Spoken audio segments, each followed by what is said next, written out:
el juicio final. La resurrección de todos los muertos, de los justos y de los pecadores, precederá al juicio final. O sea, antes del juicio final viene la resurrección de los muertos, justos y pecadores.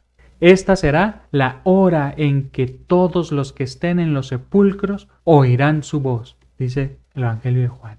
Y los que hayan hecho el bien resucitarán para la vida, y los que hayan hecho el mal para la condenación. Aquí es interesante porque dice que todos resucitarán. Todos los muertos van a resucitar, justos y pecadores, no nada más los buenos, no nada más los justos. Al principio el Eclesiastés y el Eclesiástico en el Antiguo Testamento vimos cómo tenían esa conciencia progresiva. Primero, ¿qué sentido tiene la vida si no hay nada después de la muerte? En el Siracida, vanidad de vanidades, todo es vanidad, todo es vano, porque justos y pecadores igualmente mueren. ¿De qué sirve entonces ser justos? Esforzarse por ser justos, dice Coelet, si igualmente vamos a morir. Si el destino es el mismo, ¿qué sentido tiene ser bueno, ser justo? Si el que es pecador, el que es homicida, el que es ladrón, el que es malo, igual que yo, ambos vamos a morir. Y no hay ninguna diferencia. Eclesiástico, el Sirácida, ahora va a decir que sí vale la pena ser justo, porque el justo resucitará. Los sapienciales comienzan con esa revelación progresiva. Hay una resurrección. Los muertos van a resucitar. Y lo que ellos tienen en conciencia es, los pecadores no resucitarán. Quedarán en el olvido, en la muerte, en el sepulcro. Pero los justos resucitaremos. Vamos a resucitar. Dios nos va a resucitar en el gran día, en el día de las tinieblas, en el día del Señor, el día de Yahvé. Entonces, vale la pena ser justos porque tendremos una recompensa. Resucitaremos. Después, casi hacia la venida de Cristo y después de la venida de Cristo, sabemos que todos vamos a resucitar, todos los muertos resucitarán, tanto justos como pecadores, pero los pecadores, dice, los malos, los malvados, resucitarán para la condenación y los justos para la vida. De tal manera que la vida verdadera es la resurrección, estar con Dios, el cielo, lo que le llamábamos el cielo. Y la verdadera muerte es la condenación, el infierno. Esa es la verdadera vida y la verdadera muerte. Entonces, Cristo vendrá en su gloria, acompañado de todos sus ángeles. Serán congregadas delante de él todas las naciones, y él separará a los unos de los otros, como el pastor separa las ovejas de las cabras. Pondrá las ovejas a su derecha, es el Evangelio de Mateo, y a las cabras a su izquierda.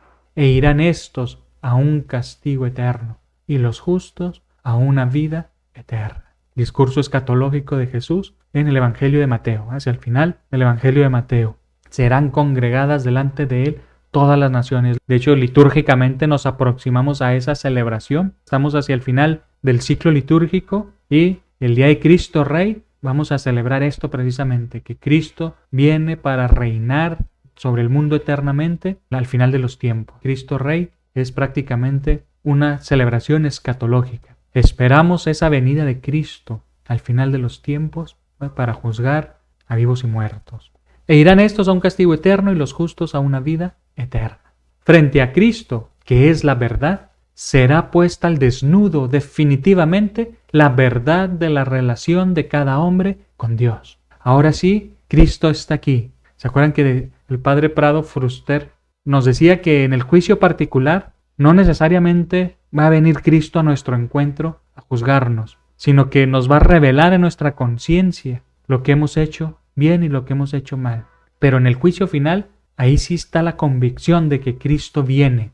Cristo viene personalmente, se hace presente para juzgar. Ante Él, que es la verdad, será puesta al desnudo definitivamente la verdad de la relación de cada hombre con Dios. Ahí sí, toda nuestra vida, nuestra relación con Dios, la verdad de nuestra vida va a ser expuesta, va a ser desnudada ante toda la humanidad. Todo va a salir a la luz. Todas nuestras malas acciones van a salir a la luz. Todo nuestro mal testimonio se va a ver. Todo eso va a salir a la luz. El juicio final revelará hasta sus últimas consecuencias lo que cada uno haya hecho bien o haya dejado de hacer durante su vida terrena. Dice el Salmo 50, todo el mal que hacen los malos se registra y ellos no lo saben. El día en que Dios no se callará, se volverá hacia los malos. Yo había colocado sobre la tierra, dirá él, a mis pobrecitos para vosotros. Yo, su cabeza, gobernaba en el cielo a la derecha de mi Padre, pero en la tierra mis miembros tenían hambre. A palabras de San Agustín. Si hubierais dado a mis miembros algo, a los miembros de la iglesia, los más pobres, los más pequeños, eso habría subido hasta la cabeza. ¿Quién es la cabeza de la iglesia? Cristo. Cuando coloqué a mis pequeños en la tierra, los constituí comisionados vuestros para llevar vuestras buenas obras a mi tesoro. Como no habéis depositado nada en sus manos, no poseéis nada en mí. Palabras de San Agustín, donde relaciona a los pobres, a los sencillos, a los humildes con el mismo Cristo, porque son la iglesia, son los miembros más pobres de la iglesia y Él es la cabeza de la iglesia. Nosotros somos también miembros del cuerpo de Cristo, miembros de la iglesia. San Agustín dice, en esos pobres, en esos humildes, las buenas obras que hacen llegan hasta Cristo. De hecho, Jesús va a decirlo todavía más tajante. Cuanto hicisteis a uno de estos más pobrecitos, a mí me lo hiciste. Cuando ayudamos a los enfermos, a los que tenían hambre, a los que tenían sed. ¿Cuándo hicimos todo eso? Cuando lo hicisteis con uno de mis hermanos más pequeños, conmigo lo hicisteis. Y cuando lo dejasteis de hacer con ellos, lo dejasteis de hacer conmigo. Es decir, Cristo también se hace presente en los más necesitados, en los cuales se puede practicar la misericordia. Allí podemos ejercer el amor y la misericordia. El juicio final sucederá cuando vuelva Cristo glorioso. Solo el Padre conoce el día y la hora en que tendrá lugar. Solo Él decidirá su advenimiento. Entonces, Él pronunciará, por medio de su Hijo Jesucristo, su palabra definitiva sobre toda la historia. El juicio final sucederá cuando vuelva Cristo, Cristo glorioso. Esperamos la venida gloriosa de nuestro Salvador Jesucristo. Decimos siempre en la liturgia, en la misa. Mientras esperamos la venida gloriosa de nuestro Salvador Jesucristo. Estamos esperando su venida. Solo el Padre conoce el día y la hora en que tendrá lugar. Solamente el Padre. Nadie, ni la Virgen María, ni los pastorcitos de Fátima, nadie conoce el día y la hora en que tendrá lugar. Dice Jesús, ni siquiera yo lo conozco, el día y la hora, solamente el Padre. Solamente el Padre conoce el día y la hora en que tendrá lugar. Solo Él decidirá su advenimiento. Solo Él decide la venida de Cristo. El adventus, advenimiento es adventus. Lo que ahora decimos nosotros, Adviento, hacia donde también nos dirigimos en este ciclo litúrgico ya a iniciar un nuevo año litúrgico en el Adviento. Entonces, nadie conoce el día ni la hora, sino solo el Padre. Bueno, solo el Padre y los testigos de Jehová. Nomás los testigos de Jehová, ellos sí saben, quién sabe cómo lo hicieron, pero ellos sí saben. Y el Padre celestial. Solo Él decidirá su advenimiento. El Adventus, en el Adviento hacia donde nos dirigimos, como el inicio de un nuevo año litúrgico, tiene esta dimensión también, escatológica. Esperamos la venida gloriosa de nuestro Señor Jesucristo durante el Adviento. Su primera dimensión es, esperamos la venida de Cristo en la carne. Dios que se hace carne, que se encarna en el vientre de una mujer y nace en Belén, la Navidad.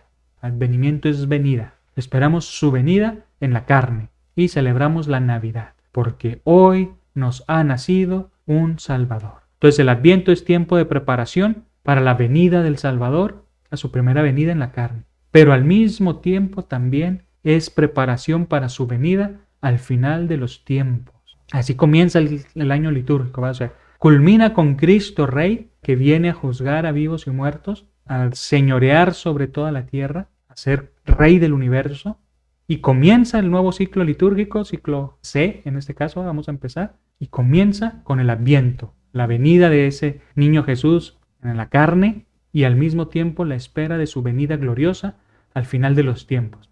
Es decir, desde que inicia el ciclo litúrgico ya estamos esperando otra vez la fiesta de Cristo Rey, ¿no? Ya estamos esperando otra vez su venida gloriosa. Y eso es lo que nuestra vida toda ha de ser. Prepararnos para su advenimiento, para el juicio particular y luego el juicio final. Para su venida en la carne en Navidad, está bien, pero sobre todo para su venida definitiva al final de los tiempos, hacia el juicio final cuando vuelva Cristo glorioso. Y por eso el ciclo litúrgico está ordenado de esa manera, porque el ciclo litúrgico es la santificación del tiempo. Es Cristo que pasa de nuevo entre nosotros. Es cristianizar el tiempo. Nuestra vida concreta, nuestras prácticas, nuestras obras, nuestras decisiones, siempre deberían de estar acompañadas por el tiempo litúrgico, porque es Cristo que vuelve a pasar entre nosotros. Cristo que se hace presente entre nosotros, con miras hacia el gran Adviento, hacia el gran día del Señor. El domingo sin ocaso, dicen los padres de la Iglesia, el domingo que no tendrá fin, el día del Señor. Entonces Él pronunciará por medio de su Hijo Jesucristo su palabra definitiva sobre toda la historia, juez de vivos y muertos.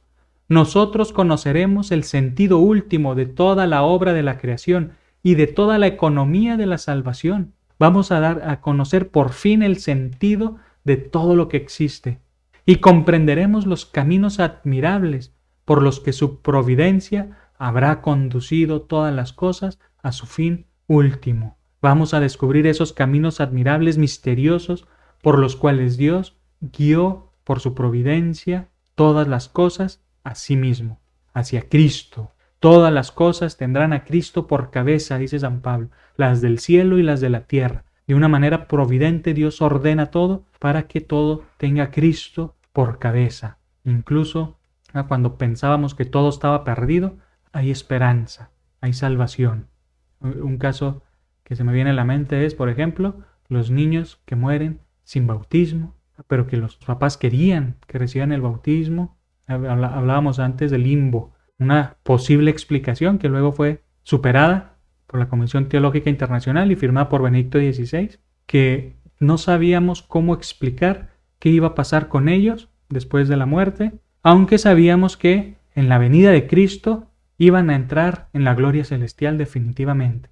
Dios quiere que todos se salven, por lo tanto los encomendamos a la misericordia divina y Dios, por caminos admirables, sabemos y confiamos que los llevará a su presencia.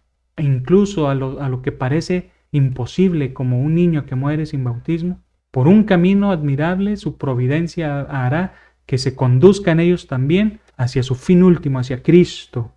El juicio final revelará que la justicia de Dios triunfa de todas las injusticias cometidas por sus criaturas y que su amor es más fuerte que la muerte.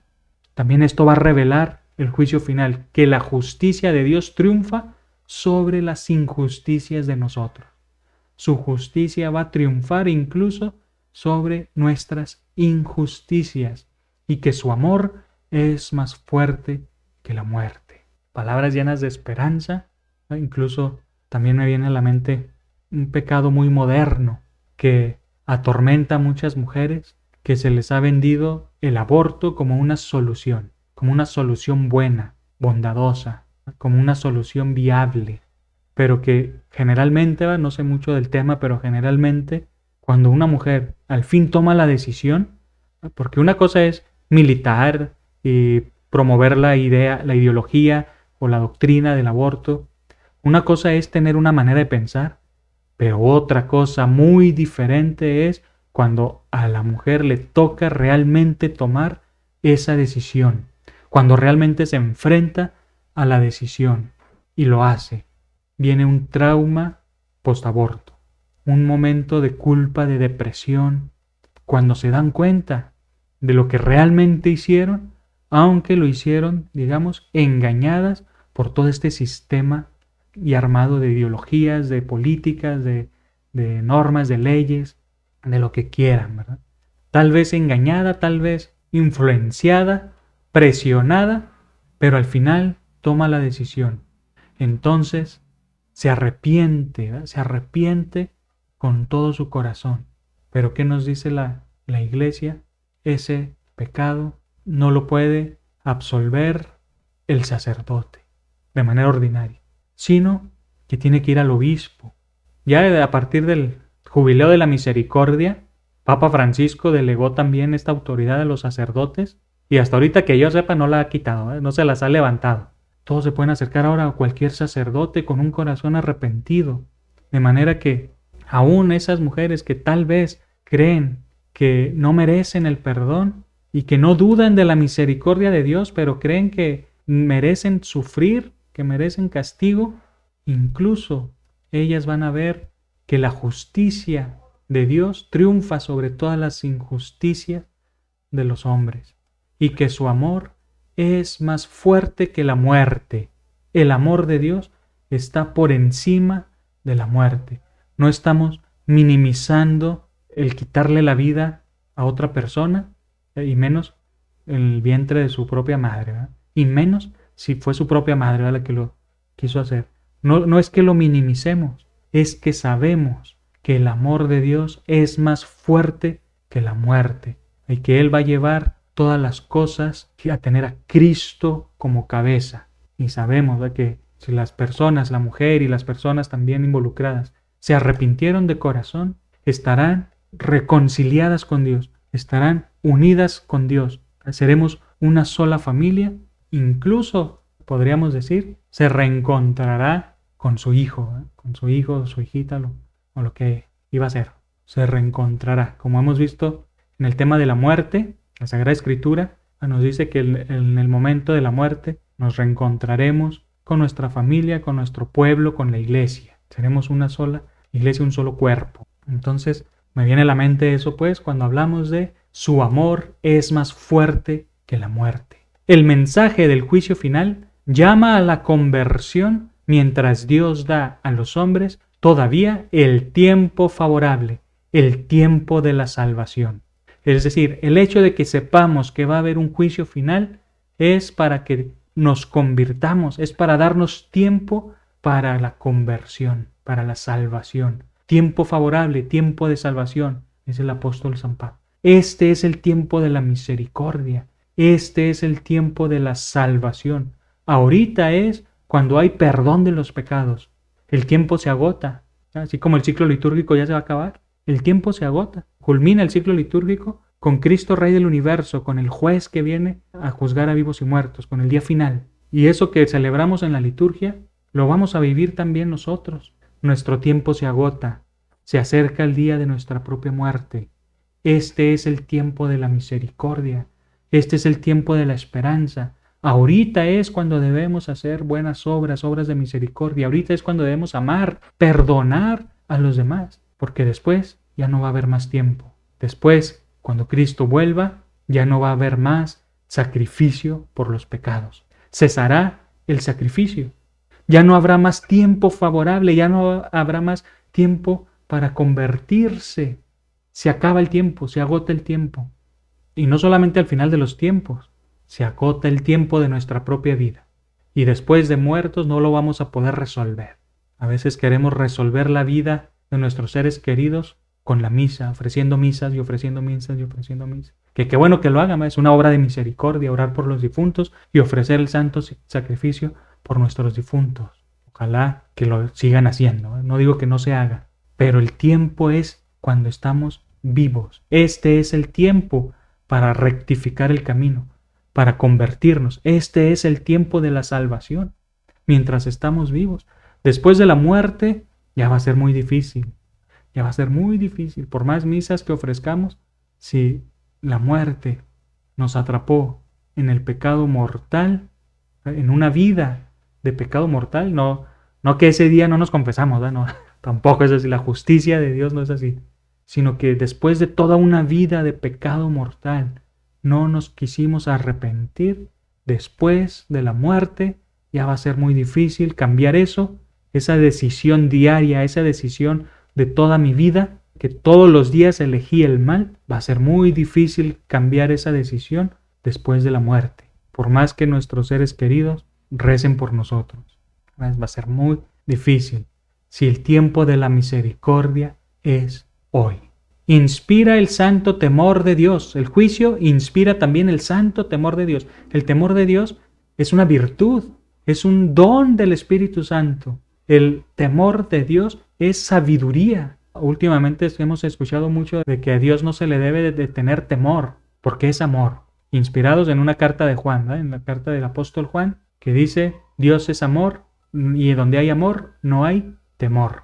Pero son cosas diferentes. San Juan está hablando del miedo a Dios, de tenerle miedo, terror a Dios. El santo temor de Dios es el temor de ofenderlo, el temor de ser irreverentes con Él, el temor de actuar contra Él, porque es amor, precisamente porque Él es amor, porque Él es el amor, la fuente de toda bondad, tememos ofenderlo. La reverencia a Dios, el respeto a Dios más que nada. El juicio también nos compromete para vivir la justicia del reino de Dios, para instaurar el reino de Dios, que es un reino de justicia. Nosotros, bautizados, la iglesia, todos, hemos de instaurar el reino de Dios, y el reino de Dios es un reino de justicia, de paz, de amor, no palabras romantizadas, sino el verdadero amor, que es el sacrificio por los demás, la verdadera paz, que es vivir en armonía, sin guerras ni siquiera en nuestro propio interior, ¿verdad? Porque a veces las peores guerras no son las que hay en Ucrania o en Medio Oriente, que de por sí ya son